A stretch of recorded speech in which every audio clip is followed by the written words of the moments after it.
Bismillahirrahmanirrahim. Assalamualaikum warahmatullahi wabarakatuh. Hai semuanya.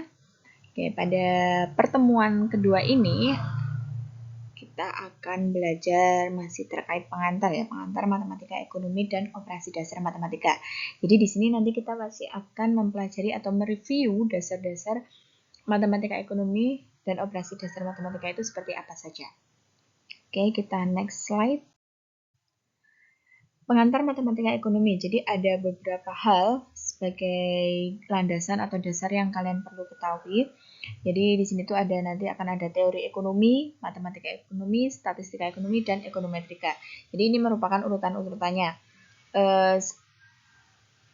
Untuk teori ekonomi ini kalian pastinya sudah dapat, karena sebagai mahasiswa ekonomi syariah pasti sudah dapat banyak ya mungkin ya tentang teori-teori ekonomi. Nah, sekarang posisi kita ada di sini. Kita akan belajar terkait matematika ekonomi. Nanti di semester depan kalian juga akan melanjutkan ke statistika ekonomi. Kemudian di yang terakhir nanti di semester 6 itu kalian akan belajar terkait ekonometrika. Bedanya apa sih Bu antara keempat ini? Jadi mereka ini saling berhubungan ya satu sama lain, tidak bisa dipisahkan. Jadi ketika kalian ada di tahap ini di matematika ekonomi, kalian harus sudah paham terkait teori-teori ekonomi yang sudah pernah kalian pelajari.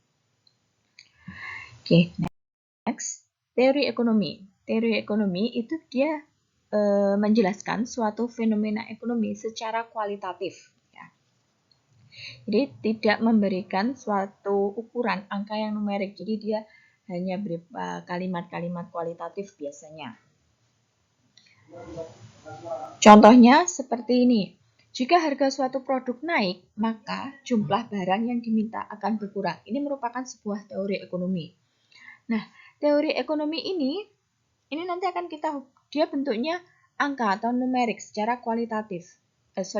Bentuknya kualitatif huruf. Jadi tidak ada ukuran atau angka numeriknya seperti apa, tidak ada. Nah, kalau matematika ekonomi itu dia menyederhanakan teori ekonomi dari bentuk kualitatif ini tadi menjadi kuantitatif. Jadi yang tadinya kata-kata, ini kita sederhanakan menjadi angka atau numerik. Maksudnya gimana? Contohnya seperti ini. Nah, dari yang kalimat ini tadi, kita turunkan menjadi angka. Q sama dengan A min BP, di mana Q adalah fungsi permintaan dan P adalah price atau harga. Jadi ketika harga naik, maka jumlah barang yang diminta atau permintaannya berkurang. Jadi ketika P ini naik, maka Q ini akan turun. Makanya di sini dia hubungannya negatif. Nah, A sama B ini merupakan konstanta ya.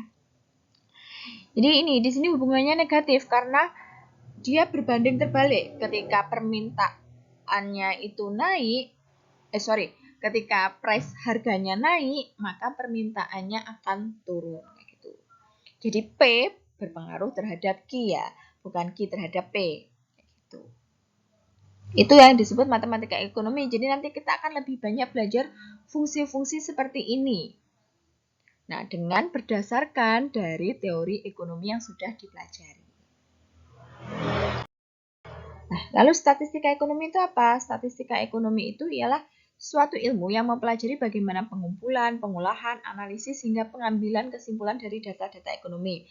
Jadi kalau tadi di matematika ekonomi itu kan kita mengubah dari yang kualitatif ke kuantitatif. Kemudian di statistika ekonomi nanti kita akan belajar gimana sih caranya mengumpulkan data-data ekonomi, kemudian mengolahnya, dianalisis sampai kita bisa membuat kesimpulan yang dimana kesimpulan itu nanti bisa difahami oleh masyarakat awam. Gitu. Nah, kemudian kalau ekonometrika apa? Ekonometrika ini merupakan ilmu yang mempelajari bagaimana cara memperoleh estimasi parameter berdasarkan teori ekonomi dengan menggunakan pendekatan perhitungan matematika dan statistika ekonomi. Jadi kalau ekonometrika itu nanti kita lebih akan mengestimasi parameter, mencari atau menghitung nilai parameternya itu berapa dengan pendekatan perhitungan matematika dan statistika ekonomi. Jadi tetap kepake mulai dari yang teori ekonomi, matematika ekonomi, statistika ekonomi, hingga ekonometrika itu dia saling berhubungan. Kalau kita gambarkan himpunannya, itu nanti dia seperti ini. Di sini ada matematika, ekonomi, statistika. Nah, ekonometrika itu ada di tengah-tengahnya. Jadi gabungan antara matematika, ekonomi, dan statistika. Nanti akan ketemu ekonometrika. Gitu. Jadi jangan pernah dilupakan ya apa yang sudah dipelajari yang sebelum-sebelumnya. Oke, selanjutnya ialah pengantar matematika ekonomi. Nah, misal saya punya sebuah fungsi seperti ini. Fungsi linier ya, ini seperti ini. Y sama dengan A plus BX. Di mana Y ini merupakan variabel endogen. Apa itu variabel endogen? Suatu variabel yang nilai penyelesaiannya diperoleh dari model atau tergantung nilai dari variabel lain. Jadi, Y ini kita bisa dapat nilai Y jika kita sudah menyelesaikan model ini. Jadi kalau ketika kita sudah mengerjakan, sudah dapat nilai X-nya, nilai A, nilai B, baru kita bisa mendapatkan nilai Y. Jadi nilai Y ini bergantung dari nilai X. Gitu. Itu disebut variabel endogen. Sedangkan A ini merupakan konstanta. Konstanta adalah suatu bilangan nyata tunggal yang nilainya tidak berubah-ubah atau bersifat tetap. Jadi kalau A ini biasanya nanti sudah tetap. Jika kita dapat sebuah model, biasanya sudah ada nilai angka A ini. Dia tidak akan berubah-ubah. Nah, gitu. Kemudian B ini merupakan koefisien, suatu nilai yang menyertai variabel. Jadi koefisien ini dia selalu melekat dengan variabel. Nilainya bisa berubah-ubah, bisa. Jadi dia berbeda dengan konstanta. Kalau konstanta tadi nilainya tetap. Kalau B ini nilainya bisa berubah-ubah. Dia selalu, konstanta itu selalu berada di depannya variabel. Nah, sedangkan X sendiri, X ini adalah variabel eksogen. Yaitu suatu variabel yang nilainya telah tersedia atau tidak tergantung variabel lain. Nah, kalau X ini nilainya itu sudah ada atau sudah ditentukan, tidak bergantung dengan variabel lain. Beda dengan Y, kalau nilai Y itu nilainya nanti akan bergantung dengan hasil perhitungan, tapi kalau X tidak, X sudah disediakan. X ini atau disebut juga dengan variabel yang berpengaruh atau variabel yang akan mempengaruhi Y. Nah, dari tadi kita ngomong variabel, sebenarnya variabel itu apa sih? Jadi variabel itu adalah suatu yang mengandung nilai dari suatu objek tertentu.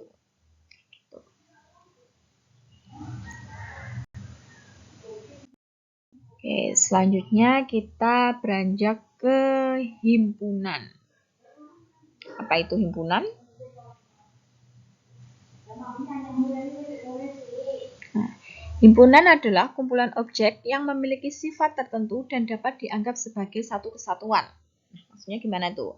Maksudnya di sini, misal kita punya himpunan kendaraan. Nah, himpunan kendaraan ini isinya ada mobil, kapal, pesawat. Ini menjadi satu himpunan atau satu kesatuan. Memiliki sifat tertentu. Sifatnya apa? Sifatnya dia ialah bisa membawa orang atau barang berpindah tempat. Nah, itu disebut dengan himpunan kendaraan. Yang menjadi anggotanya ada 3 ini, misalnya seperti itu. Kemudian ada lagi himpunan mahasiswa. Himpunan mahasiswa ya berarti berisi terkait isinya mahasiswa-mahasiswa. Nah, contohnya lagi seperti ini. Ini juga disebut dengan himpunan. Mungkin kalian sudah familiar ya dengan gambar ini ya. Saya yakin di SMA, baik yang IPA, IPS, ataupun apapun jurusannya, biasanya ini masih masuk matematika wajib ya. Jadi, saya yakin kalian sudah familiar dengan gambar ini. Ini disebut dengan himpunan. Himpunan bilangan A, himpunan bilangan B, dan himpunan bilangan C. Nah, ini A, B, C ini merupakan nama dari himpunan. Kemudian ini disebut dengan notasi himpunan. Kalau notasi elemen himpunan ini merupakan anggotanya. A, A1, A2, X, Y, Z. Ini biasanya nanti ditulis dengan huruf kecil. Ini notasi elemen. Jadi isinya, anggota himpunannya itu siapa saja. Itu ditulis dengan huruf kecil. Kalau ini merupakan anggota kalau ini merupakan himpunannya, nama himpunannya. Ditulis dengan huruf besar. Oke, contohnya seperti ini. Misal himpunan kendaraan, tadi ada mobil, kapal, dan juga pesawat. Nah, A ini merupakan nama himpunannya, yaitu himpunan kendaraan. Sedangkan anggotanya itu ditulis dengan huruf kecil. A kecil ini mobil, B kecil ini kapal, C kecil ini pesawat. Nah, kalau kita menulis secara matematis gimana? Nanti tulisannya seperti ini. A besar sama dengan buka kurung, kurung kurawal ya namanya, A kecil, B kecil, C kecil. Maksudnya apa? Ini maksudnya gini, himpunan A itu beranggotakan A kecil, B kecil, dan C kecil. Begitu. Bisa difahami ya? Sudah ingat materinya? Kemudian kita lanjutkan contoh yang kedua, misal himpunan mahasiswa. Himpunan mahasiswa itu berarti isinya sekelompok mahasiswa ya pastinya. Nah, nanti akan seperti ini bentuknya. M besar ini merupakan nama himpunannya, himpunan mahasiswa. Anggotanya ada mahasiswa 1, mahasiswa 2, mahasiswa 3, mahasiswa 4, dan seterusnya. Kalau ini kan di gambarnya hanya 4 ya. Jadi di sini sampai M4. Kalau dituliskan seperti apa? Nanti akan seperti ini. M besar sama dengan buka kurung kurawal M1, M2, M3, dan M. Jangan lupa ditutup. Oke. Itu terkait himpunan. Kemudian ada lagi ini yang tadi himpunan kendaraan. Nah, jadi tadi kan penulisannya seperti ini. Jadi A kecil ini merupakan anggota himpunan dari A besar. Nah, cara nulisnya secara matematis seperti ini. A elemen A besar. B elemen A besar. C elemen A besar. Nah, ini kalau dari ketiga ini, kalau kita simpulkan, maka nanti bisa ditulis seperti ini. A besar sama dengan A, B, C. Nah, kalau D gimana? D kan tidak ada di dalam sini. Berarti D bukan anggota himpunan dari A. Cara menulisnya, D, ini elemen, dicoret A. Gitu. Bacanya gimana? D bukan anggota himpunan dari A. Kalau ini C anggota himpunan dari A. B anggota himpunan dari A. A anggota himpunan dari A. Oke, sampai di sini bisa dipahami. Jadi simbol-simbol matematika ini dia mempersingkat apa ya? Dia hanya mengubah bentuk dari yang tadinya tulisan secara kualitatif panjang, kemudian kita persingkat dengan matematis yang lebih singkat pastinya ya, lebih pendek kayak gitu. Oke, next ada juga yang disebut dengan himpunan kosong. Kalau namanya saja sudah kosong ya, berarti pastinya dia tidak ada isinya. Jadi himpunan kosong adalah himpunan yang tidak mempunyai anggota. Nah, himpunan kosong ini dinotasikan dengan huruf O yang kemudian dicoret. Itu artinya himpunan kosong. Nah, contohnya seperti ini. Atau seperti ini juga bisa. B merupakan buka kurung kurawal. Nah, ini kosong, di dalamnya kosong. Kalau yang tadi yang kita pelajari yang himpunan kendaraan, tadi kan ada isinya ya A, B, C. Dia punya anggota. Tapi kalau himpunan kosong itu dia tidak punya anggota. Jadi seperti ini. Himpunan B tidak mempunyai anggota himpunan. Himpunan B disebut himpunan kosong. Notasi himpunan kosong ialah seperti ini. Nah, boleh juga ditulis seperti ini. Jadi, kalian boleh menuliskan seperti ini, boleh juga seperti ini. Ini artinya sama. B merupakan himpunan kosong. Di himpunan yang tidak memiliki anggota himpunan. Contohnya apa? Contohnya yang secara real mungkin seperti ini. Mahasiswa ES semester 4 beragama non-Islam. Misal seperti itu. Apakah ada? Kan pastinya tidak ada ya. Makanya nanti itu bisa ditulis dengan himpunan kosong. Kayak gitu.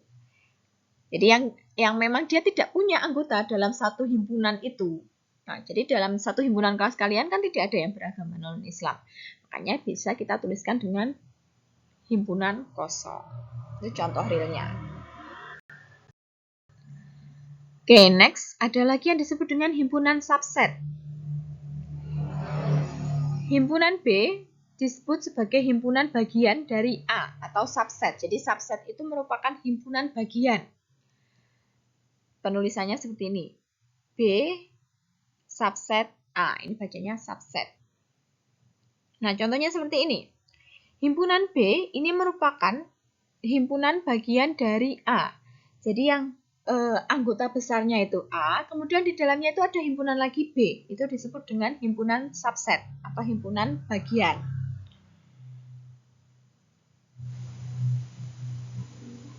Oke, himpunan kosong adalah himpunan bagian dari A dan B. Misalnya seperti ini. Berarti himpunan kosong ini merupakan subset dari himpunan A. Himpunan kosong merupakan subset dari himpunan B. Kenapa bukan di sini himpunan kosong? Karena ini dia tidak, dalam contoh saya, ini dia tidak memiliki anggota. Jadi, kita sebut dengan himpunan kosong. Kalau di sini ada anggotanya, ya berarti bukan himpunan kosong lagi. Gitu ya.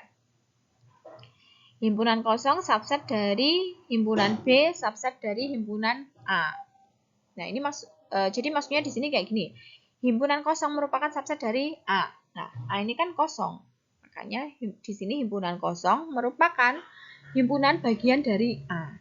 Himpunan yang kedua, himpunan kosong merupakan himpunan bagian dari B. Gitu. Jadi, himpunan kosong ini merupakan bagian dari himpunan B dan juga B ini merupakan himpunan bagian dari himpunan A. Bisa difahami ya sampai di sini? Oke, next ada operasi himpunan. Jadi setelah tadi kita sudah belajar dasar-dasar himpunannya, himpunan itu juga bisa kita lakukan perhitungan matematis ya. Contohnya yang pertama ada yang namanya union atau gabungan. Himpunan yang beranggotakan elemen-elemen dari himpunan A dan B. Jadi kalau gabungan yang namanya gabungan itu ya kita gabungkan antara himpunan A dan himpunan B. Nanti penulisannya seperti ini. A gabungan B atau bacanya A union B, sama aja. Yang kedua, ada irisan atau intersection. Himpunan yang beranggotakan elemen-elemen A dan B secara bersamaan. Jadi, A sama B itu dia sama-sama memiliki anggotanya. Nanti saya jelaskan lebih lanjut dengan gambar ya. Ini pengertiannya dulu. Atau simbolnya seperti ini. A irisan B. Ini bacanya irisan. Yang ketiga, ada yang namanya komplement. Himpunan yang beranggotakan elemen dari himpunan semesta yang bukan merupakan anggota himpunan A. Nah, simbolnya seperti ini. A pangkat ya, ini maksudnya A pangkat C. Jadi nulisnya sebenarnya A, kemudian di atasnya ada C kecil, itu sama dengan S min A. S ini merupakan semesta, semua anggotanya, dikurangi A. A ini himpunan A. Kemudian yang keempat ada yang namanya selisih, yaitu himpunan yang beranggotakan elemen dari himpunan A yang bukan himpunan B. Jadi selisih itu dia anggotanya A, tapi bukan anggotanya B. Jadi nanti kayak gini, A min B notasinya.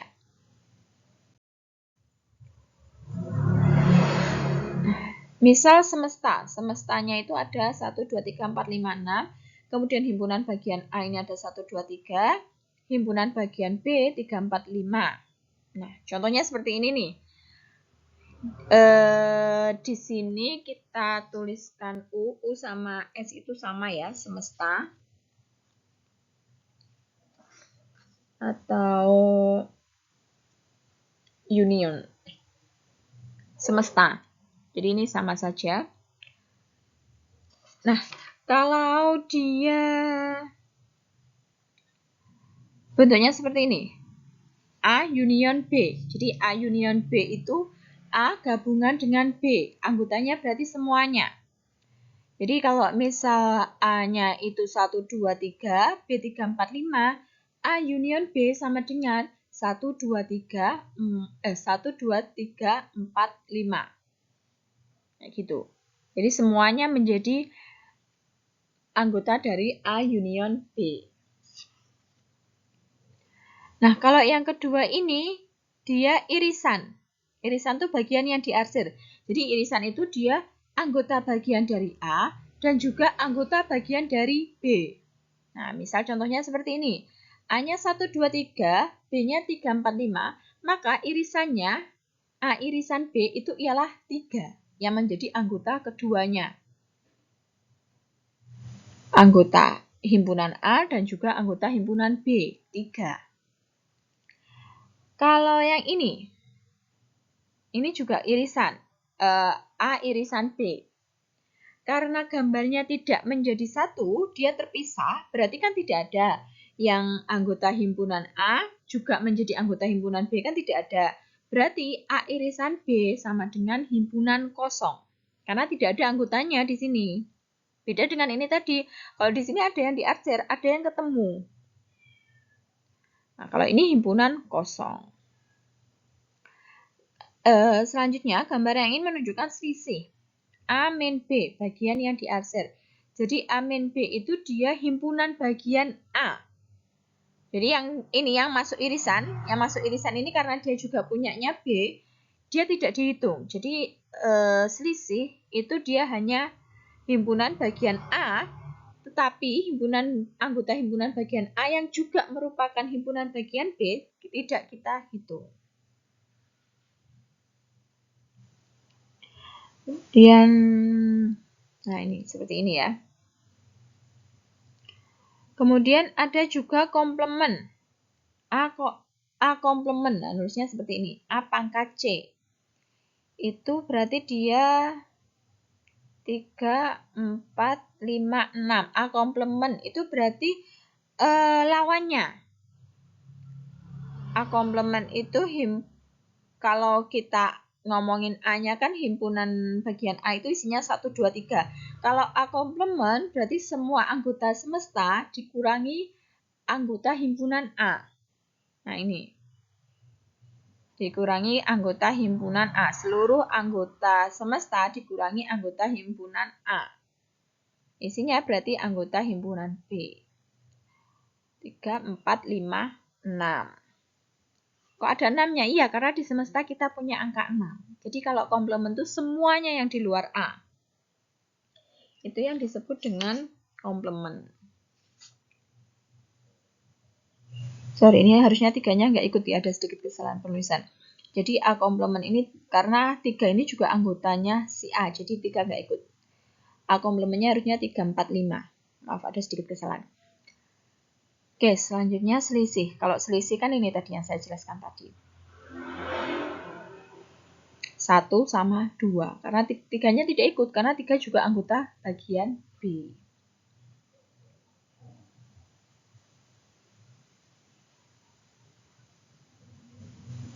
Oke, bisa difahami ya sampai di sini?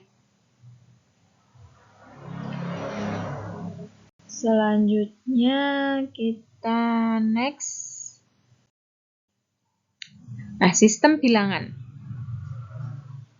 Nah, bilangan itu ada banyak sekali. Ada bilangan real, imajiner, kemudian ada rasional. Bilangan real sendiri itu ada rasional dan irasional.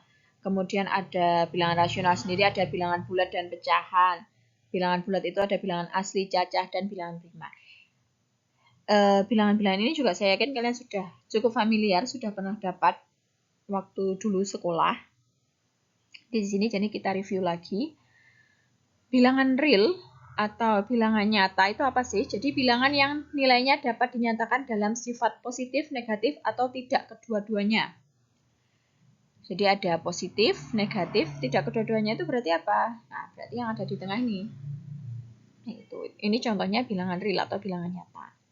Kalau bilangan imajiner atau bilangan khayal, kompleks, imajinasi ya, jadi khayal.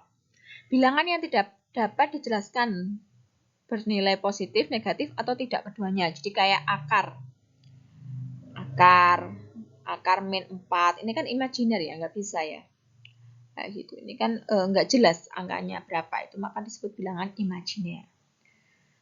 Kemudian ada di sini bilangan rasional, yaitu bilangan real yang apabila dinyatakan dalam desimal akan memiliki akhiran 0 atau berulang.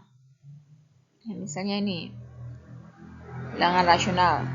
7, 0,33, 0,2525 ini rasional. Jadi dia berulang 333, 25, dan seterusnya sampai tak hingga. Nah, itu namanya bilangan yang rasional. Kemudian kalau irasional ialah bilangan real yang apabila dinyatakan dalam desimal tidak memiliki akhiran 0 atau berulang. Nah, misal ini akhirannya 1,41423. Dia akhirannya bukan 0 dan tidak berulang. Kalau ini 7 ini kan tadi 0,000 ya. Jadi akhirannya 0. Kalau ini enggak, ini bukan 0 juga tidak berulang. Itu namanya bilangan irasional. Jadi beda ya. Oke, next. Bilangan bulat. Sini. Bilangan bulat ialah bilangan rasional yang memiliki nilai desimal 0. Nah, jadi dia bilangan bulat itu mulai negatif, 0, kemudian positif. Ini disebut dengan bilangan bulat. Kemudian ada juga bilangan pecahan. Bilangan rasional yang memiliki nilai desimal yang berakhiran dan berulang. Bilangan pecahan. Nah, ini min 2,5, min 0,33, plus 1,2525. Jadi dia akhirannya berulang. Karena bilangan pecahan ini masih anakan atau cabangan dari bilangan rasional ya. Jadi di sini akhirannya yang dia berulang-ulang. Lalu ada lagi bilangan asli. Bilangan bulat positif tidak termasuk 0, itu bilangan asli. Contohnya 1, 2, 3. Jadi kalau bilangan bulat itu kan mulai dari negatif 0 sampai positif. Kalau bilangan asli itu hanya yang ini aja, mulai 1, 2, 3 sampai tak terhingga. Negatif itu dia tidak termasuk bilangan asli. Kalau bilangan cacah itu adalah bilangan bulat positif dan termasuk 0. Kalau cacah itu 0-nya dihitung, jadi mulai 0, 1, 2, 3. Bedanya dengan asli apa? Kalau asli tanpa 0. Kemudian yang terakhir ada bilangan prima. Bilangan bulat positif tidak termasuk 0 dan besarnya tidak sama dengan 1, serta hanya bisa dibagi oleh dirinya sendiri. Jadi mungkin kalau kalian ingat, ini pasti sudah pernah juga diajarkan di SMA. Jadi bilangan prima itu bilangan bulat positif yang hanya bisa dibagi dengan dirinya sendiri. Contohnya 2. 2 ini hanya habis jika dibagi 2. 2 tidak bisa dibagi 3. 3 juga sama. 3 dia hanya habis ketika dibagi 3. Kalau kita bagi 2, itu nanti dia tidak akan habis. Jadinya koma ya, 1, sekian. Nah, itu dia berarti bilangan prima. Beda dengan 4. Kalau 4 itu kan kita bisa bagi 4 bagi 4 bisa 1. 4 bagi 2 juga bisa 2. Nah, itu berarti 4 bukan bilangan prima. Ini bilangan prima itu ialah bilangan yang hanya bisa dibagi dengan dirinya sendiri. Oke, lalu ada beberapa sifat-sifat bilangan. Ya, yang pertama ini komutatif. Komutatif itu dibulak-balik sama. Jadi A tambah B itu akan sama dengan B ditambah A. Untuk perkalian juga sama. A kali B dengan B kali A itu akan sama. Jadi 1 tambah 2 dengan 2 tambah 1 kan hasilnya akan sama, 3. Begitu juga dengan perkalian. 3 kali 2 dengan 2 kali 3 hasilnya juga akan sama. Itu sama dengan 6. Itu yang disebut dengan sifat komutatif. Kemudian ada asosiatif. Kalau asosiatif itu A tambah B plus C sama dengan A plus B plus C. Nah, ini ya jadi kayak kita pindah kurungnya. Kalau biasanya kurung yang di dalam kurung itu kan yang kita utamakan ya, atau yang kita kerjakan duluan. Nah, ini nanti sama. Ketika kita kurung A plus B-nya dengan B plus C, ini hasilnya akan sama.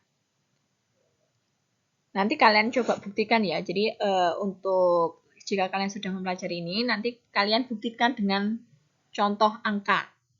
Jadi ketiga sifat ini nanti kalian buktikan. Seperti yang tadi saya sampaikan di komutatif, tadi kan saya sudah memberikan contoh. Misal 3 tambah 2 sama dengan 2 tambah 3, hasilnya sama. Berarti terbukti. Nah, nanti kalian juga lakukan untuk yang sifat asosiatif dan distributif ini. Buktikan bahwa sifat-sifat bilangan real ini benar. Kayak gitu. Jadi kalian buktikan dengan angka. Oke, saya next.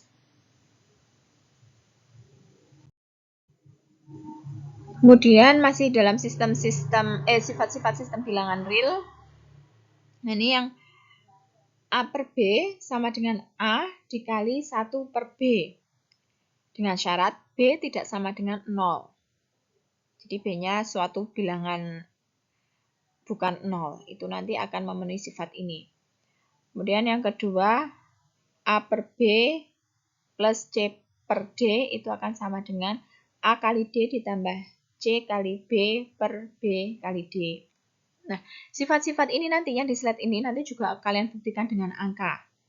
Apa benar ketika 10 per 5 itu sama dengan 10 dikali 1 per 5. Apakah nanti kanan dan kiri ini hasilnya sama?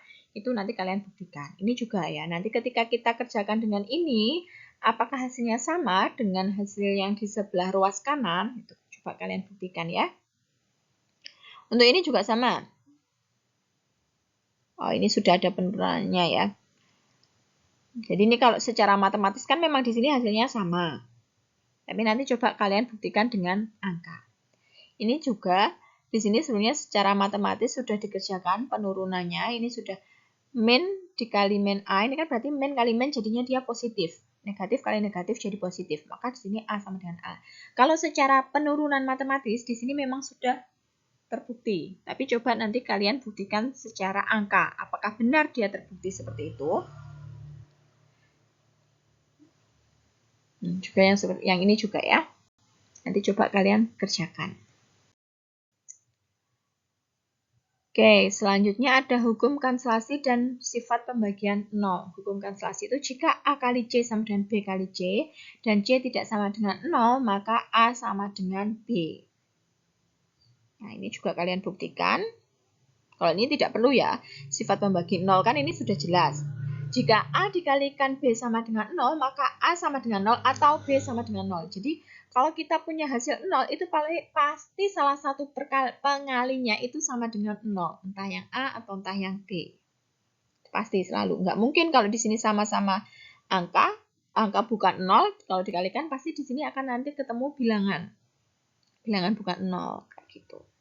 Jadi, kalian coba. Next, ini merupakan relasi atau urutan. A positif, maka A lebih dari 0.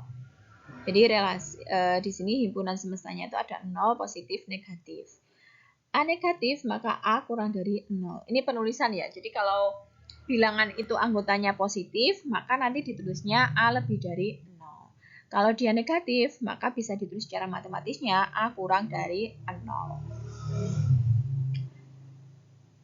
A kurang dari B. Cara bacanya kayak gitu ya. Saya rasa kalau cara baca ini kalian sudah paham. Ini sudah sangat familiar dan sering digunakan. Saya tidak akan banyak menjelaskan di sini. Kemudian kita langsung next saja.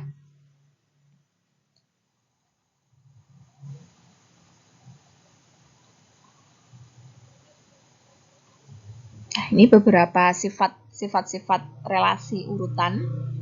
Jika A kurang dari B, maka A plus C kurang dari B plus C. Nah, ini sifat-sifatnya ya.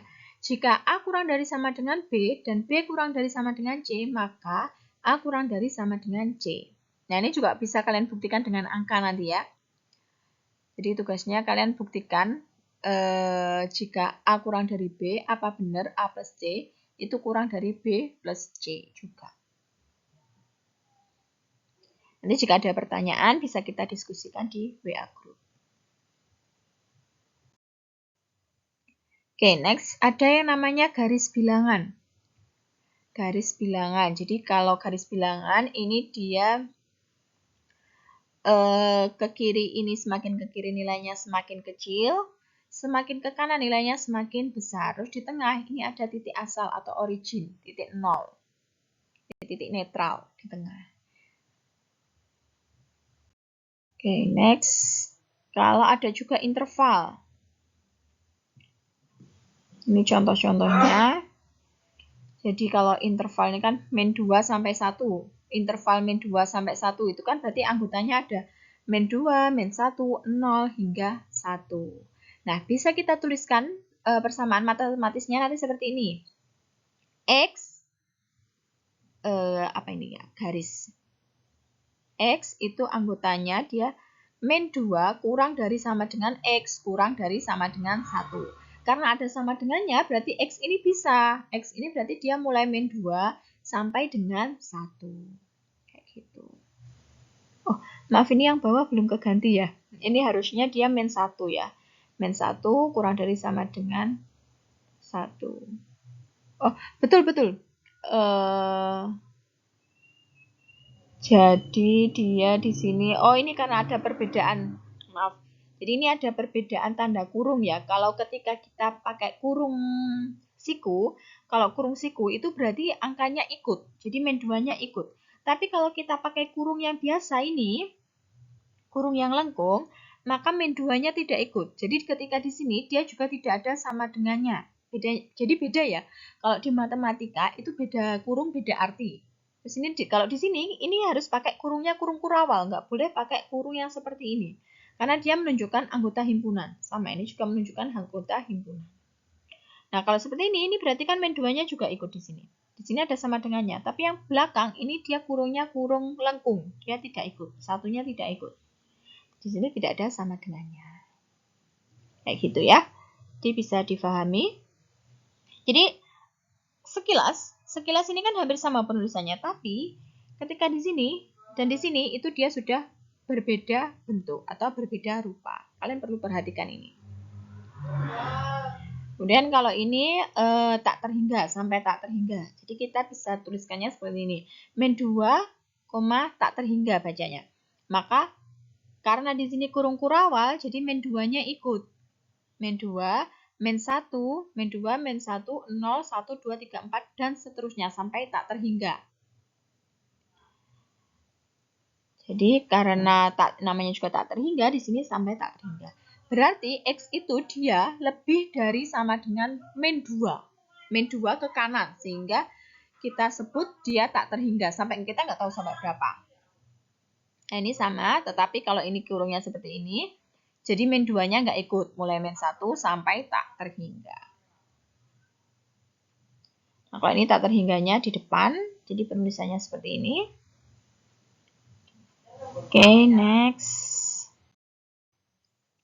Kemudian ada interval. Ini masih lanjutannya yang tadi. Ini rangkumannya ya ketika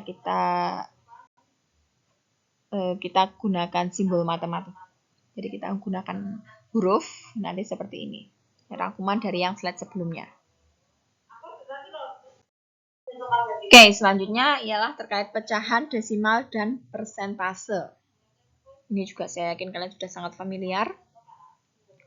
Jadi, suatu toko memberikan diskon 15% untuk setiap pembelian di tanggal 1.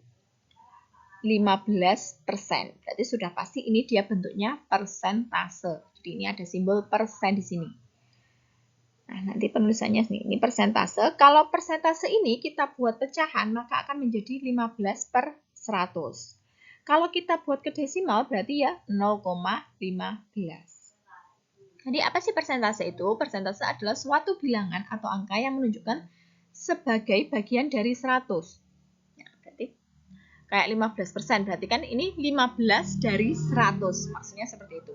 Kalau 50% berarti ya 50 dari 100. Misal contohnya lagi seperti ini, misal 30% anggota kelas ES itu berjenis kelamin perempuan. Berarti 30 mahasiswa dari 100 mahasiswa ES itu dia berjenis kelamin perempuan. Artinya seperti itu. Kemudian yang kedua adalah pecahan. Pecahan adalah suatu bilangan atau angka yang berasal dari pembagian dua bilangan bulat. Nah, kalau pecahan ini per 100 ya.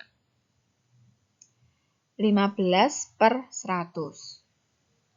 Jadi, suatu bilangan atau angka yang berasal dari pembagian dua bilangan bulat. Ini pecahan. Kalau yang seperti ini, dia ialah berupa desimal. Desimal adalah suatu bilangan atau angka yang merupakan pembagian dua bilangan bulat dengan angka di sebelah kanan koma merupakan sisa hasil bagi. Kalau desimal itu dia pasti koma-koma. Kalau pecahan selalu per seperti ini. Saya yakin ini sudah paham ya, karena ini diajarkan sejak SD sepertinya ya. Kemudian persentase kenaikan dan penurunan. Apa sih itu? Oke, misal AP sama dengan, jadi ini udah ada rumusnya ya, A1 min A0 per A0. Nah, rumus apa sih ini? Kita masuk ke contoh soal. Misalkan harga beras mula-mula adalah 10.000 per kilogram. Kemudian karena adanya permintaan konsumen meningkat sehingga terjadi kenaikan harga menjadi 12.000 per kilogram. Berapa persen kenaikan harga? Jadi kita mau cari persentase dari 10.000 menjadi 12.000. Ini naiknya berapa persen? Maksudnya seperti itu. Oke, perhitungannya seperti ini.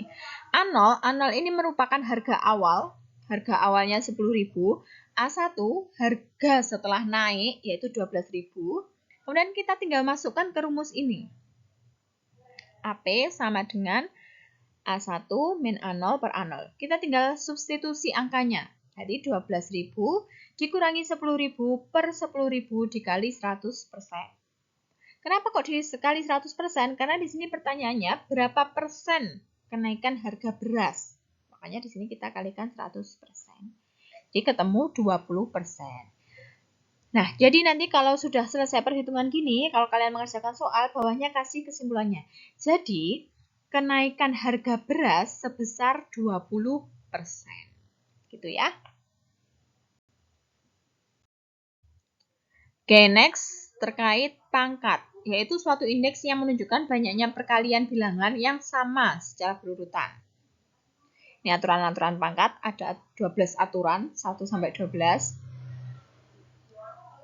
Ini nanti juga bisa dibuktikan dengan angka ya. Kalian buktikan aturan-aturan ini dengan angka. Kemudian next, akar. Bentuk umum pangkat yaitu X pangkat B sama dengan M. Jika diubah ke dalam bentuk akar, maka akan menjadi akar dari B kali M ya, ini maksudnya ya. Sama dengan X. Oke, contohnya seperti ini.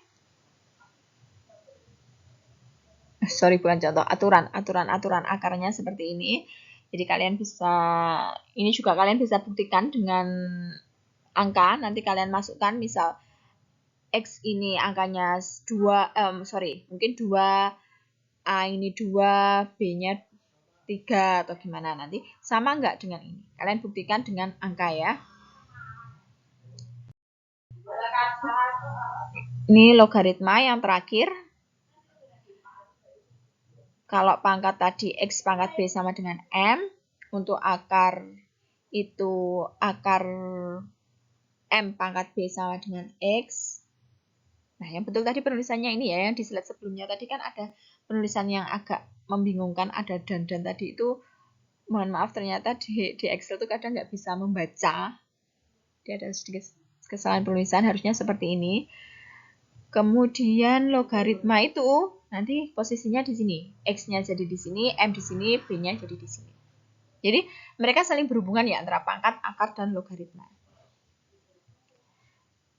Nah, ini juga nanti coba kalian buktikan aturan-aturannya. Jadi untuk tugasnya setelah melihat materi ini, nanti kalian buktikan aturan pangkat, aturan akar, aturan logaritma, sama yang tadi pembuktian sifat-sifat bilangan real, yang penjumlahan, perkalian, dan teman-temannya tadi ya. Itu kalian kerjakan, nanti dikumpulkan minggu depan. Oke, mungkin itu dulu materi hari ini. Sampai jumpa minggu depan di kelas. Tugasnya jangan lupa dikerjakan. Sekian dulu dari saya. Wassalamualaikum warahmatullahi wabarakatuh.